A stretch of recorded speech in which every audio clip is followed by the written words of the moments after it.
What's up guys, welcome back for the YgoPro Duel video. Evilswarms, I've played this deck. This is the main deck. Yeah, well, of course, the main deck is card for card the same as the list I played for the YouTuber Championship from Simo. You know, again, the match against Jamie. We'll leave a link in the video description, so feel free to check that one out.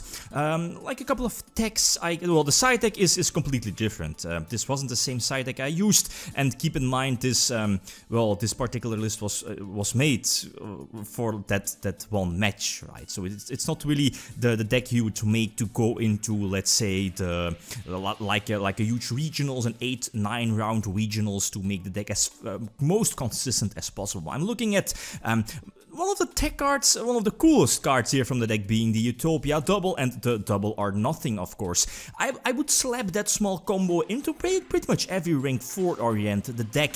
It's basically something in your extra deck that can potentially be like, well, I'm behind and my opponent will not see this one coming, and you know, it's basically like your one card. Well, you need basically any two level 4 monsters, and that equals a potential 10k beatstick on your side of the field, and most opponents don't really see it coming. Small downside is of course pot of extravagance, extravagance indeed, that can potentially banish your extra, you know, your key combo cards. That's of course possible, but I don't think that's a solid reason to not play extravagance. Again, giving you the potential extra 2 draws is of course very nice. Let's not forget the potential forcing out your opponent's Ash Blossom can be important if you also have the Rescue Bunny in your hand.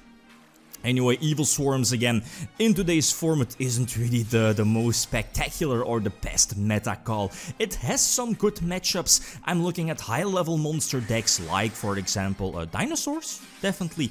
I'm looking at Thunders as well, you know, 2 decks from the top of my head, but other decks that don't really rely too much on higher level monsters. I'm looking at Salamangreats, I'm looking at Orkest or something like that. Again, Sky Strikers as well. You know that the matchup isn't really that fantastic, but yeah, again, Evilswarms weren't really meta in history, in this game's history. Maybe, well, I'm looking at 2013, where Dragon Rulers and Spellbooks were the 2 most dominating decks, but even then it was like the best or the big anti-meta deck, and even then Dragon Rulers still were able to win against Evilswarms, even though Ophion said no against yeah, basically the entire deck. Anyway, this new Link monster it can be quite bonkers. Again, you know, the distraction effect is that as soon as a monster on your side of the field, on your opponent's side of the field is destroyed, you can special summon an Evilswarm from your deck, depending on how many monsters were destroyed at that particular time. So the card is fantastic with something like Torrential Tribute or Raigeki. Again, if like 2, 3 or 4 monsters are being destroyed, you can special summon up to that same amount with your Evilswarm Link. But as I mentioned before, and that's of course like a hit or miss with this deck, is this deck is just as strong as Evilswarm, or at least as Ophion is in that particular matchup. Ophion being that massive floodgate, or could be that massive floodgate against high level oriented decks. But yeah, if your opponent's playing like, you know, Exceeds or Link decks, Ophion is not really doing anything. Of course, you have your side deck, and as I mentioned before, the side deck here, as you saw, is not the same as I used in the tournament. But I mean, there are definitely other options. Like there can only be one, goes in match. More floodgate oriented is of course an option if you are going into, let's say, a huge regionals. I like Last Wind here in the main deck.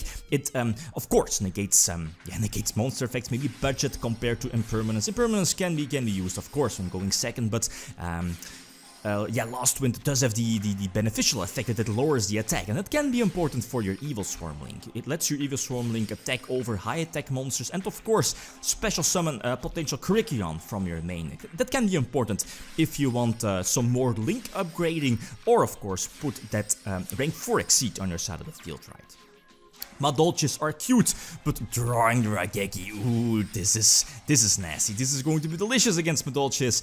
Again, I think my only, well, Exciter Knight definitely was another option here, but his, what's it called, Glass Souffle again was unaffected by monster effects. I believe it was Glass, Souffle or Sistart, doesn't really matter too much, but going for Raigeki and special summoning 4 monsters from the deck thanks to Steel Swarm Origin, right? The Link monster, and here I see the opening, so why not, right? You see the opening, just go for it. Go for your Utopia double and going for the 10k damage, the 10k attack, and of course 8k damage here in the process. You could steal a couple of wins by doing this, but I think it's fine.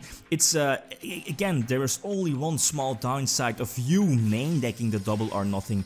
Well, again, the potential opening with it, again, that's not really too optimal. You want to search it with your Utopia double, but even then, if you see the opening, your opponent having like a weak Link monster in attack position or a weak monster in attack position, you could potentially get a 10k beatstick on the field, and that can steal the duel, or you know, it's nobody is going to see it coming, right? And that counts to basically any rank 4 Exceed or any rank 4 base deck, like for example Evilswarms. The Dinosaur matchup should be good, but again, basically every deck is playing Nightmare Unicorn, and Unicorn is that generic out to Evilswarm Ophion. Not a few outs of most these decks are playing, and that's a problem. Again, he's able to get Tyranno on the field, and I don't have any option to prevent the Tyranno from putting something face down. And yeah, indeed, I made a mistake earlier. I definitely should have used Mirror Force, destroying Mirror Force here to bounce back the small baby.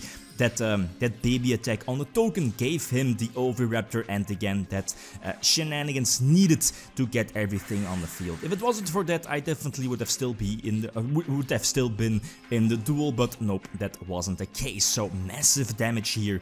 The Torrential Tribute being dead, and yeah, it's just.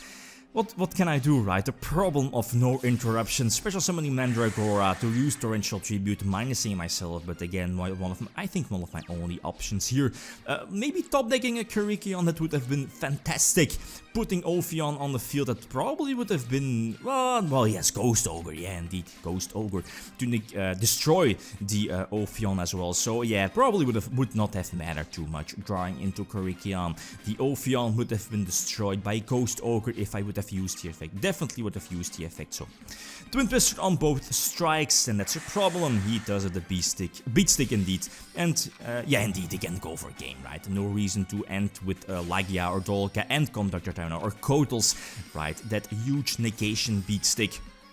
This again is more than enough damage to go for game. So the Storming Mirror Force earlier kinda cost me the duel. If I would have used it, if I should have used it, this could have been my duel.